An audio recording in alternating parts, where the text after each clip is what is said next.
The Xbox Series X versus the PlayStation 5. Everybody's talking about it. You've probably seen this around too, circling around the social media. The fridge versus the Wi-Fi router. We all have questions, right? We all are wondering, what is better, the Xbox Series X or the PlayStation 5? Is the PlayStation 5 going to be expensive? Sony just unveiled the PlayStation 5, and what, there are two editions?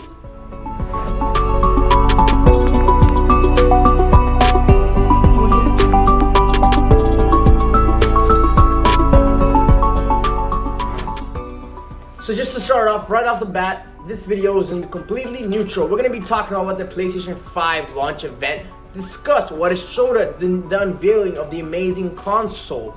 Amazing? Maybe we'll see. But first of all, we have to appreciate that Microsoft and Sony are two sides of one end, right? Both of them are very important for a healthy competition and for consoles to continue growing.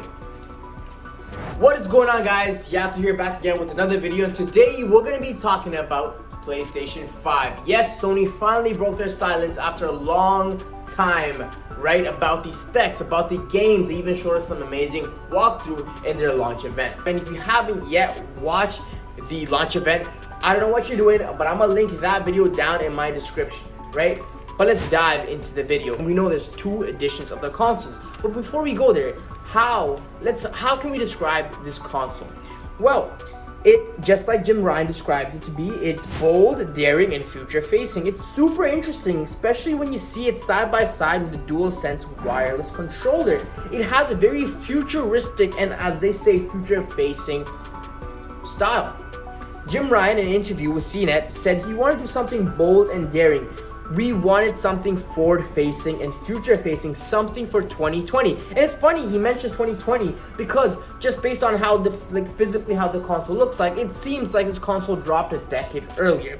So let me know what your thoughts. What do you guys think, right, of the console? What do you guys think of the controller? I know initially when the controller came out, right, the DualSense controller, it was split. People are like, oh, this is kind of weird. Why are they moving away from the already perfect controller? But it's growing on me. I am starting to like it. I'm starting to like how it looks like. But let me know what you guys think. Okay, so now that we know there are two consoles, right, we have the PlayStation 5 and we have the PlayStation 5 Digital Edition. The Digital Edition is kind of obvious, right? It's discless. Whereas the PlayStation 5 has the Blu-ray optical drive. Personally, I would prefer the one with the disc drive. Let me know what y'all think down in the comments below. Cena then continues to ask Jim Ryan, how much, right? How much is the price that we're looking at for the PlayStation 5 and the PlayStation 5 Digital Edition? And Jim Ryan denied to actually disclose the information in whether the PlayStation Digital Edition or the PlayStation 5 will be cheaper than one or the other, right? So how much is it? It's a question a lot of people within the PlayStation community is very curious about. Some are saying 300, 400, reasonable numbers given that the previous generations were launched at $399, $499, 500, 600, some are even saying 700. I feel like 600, 700 is kind of breaking the point where average consumers would not be willing to buy the PlayStation 5. Let me know what you guys think in terms of a reasonable price for the PlayStation 5 would be.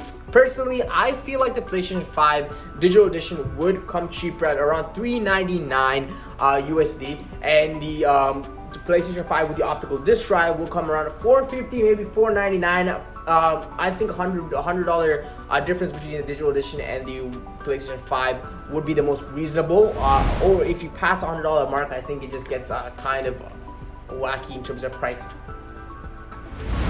Okay, so we get it. The specs are amazing, right? SSD is coming ray tracing, right? It's coming 4K Blu-ray optical disc drive, right? But now let's take a look at the games. I feel like this generation, all the games are going to be focused on utilizing these amazing specs, maybe potentially increasing the frames per second, because I know most of the games in the previous generations were all stuck at 30 frames per second, potentially 60 frames per second. But Sony launched plenty of trailers and even gameplay on 27 titles with many exclusives, and one big one that I am potentially certain that will launch with the PlayStation 5 is Spider-Man Miles Morales. Initially, it was thought that it could be a sequel to Spider-Man released on PlayStation 4. However, it turns out Miles Morales is an expanded remaster. It will utilize PlayStation 5 superior hardware, and thanks to PlayStation 5 SSD, haptic feedback, and the DualSense controller, this game will provide an elevated experience. And judging from the trailer, it looks absolutely stunning and astonishing.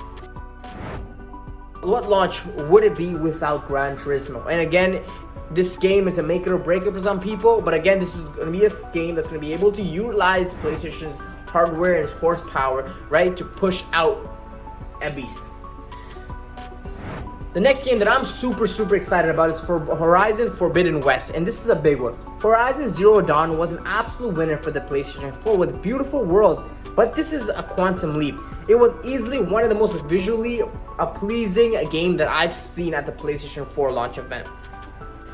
If we take a look at this trailer, right, the underworld, the texture, everything is absolutely visually astonishing, right? We see a lot of enhancement, right, from the Horizon Zero Dawn, and I feel like this game is going to be one that's going to push PlayStation 5's specs to the max.